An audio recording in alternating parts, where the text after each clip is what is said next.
Salut tout le monde! La Société de la francophonie manitobaine veut réduire la taille de son conseil d'administration. On vous explique pourquoi. Bienvenue au Vidéo Journal. Je pense que le plus grand défi qu'on avait, c'était le nombre de personnes. C'était pas les personnes. C'était compliqué, puis on avait de la difficulté à faire les connexions. C'est possible qu'on verra des gros changements dans le CA de la SFM, qui pour l'instant est composé de 22 personnes. Un rapport écrit pour l'organisme indique que leur CA est trop grand et qu'il ne permet pas l'engagement de tous les membres.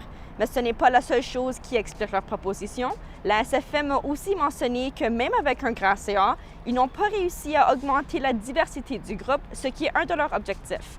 On devrait quand même avoir des réponses bientôt parce que c'est pendant leur AGA au CCFM ce soir que la SFM débattra de la modification de leur conseil d'administration. Une exposition permanente à Saint-Pierre-Joli va souligner la vie et les œuvres de Réal Bérard. Elle raconte sa petite enfance et l'histoire de sa famille, mais surtout, elle va montrer plus de 60 ans de son travail artistique.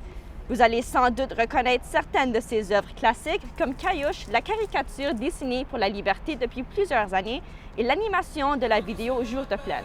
C'est le 22 octobre à 16h qu'aura lieu le vernissage avec Réal Bérard au musée de Saint-Pierre-Joli.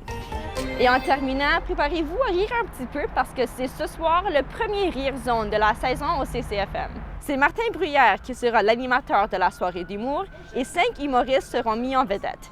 Michel Roy, Yann Dallaire, Sophia Salzi, Zara Ramlal et Micheline Marchildon.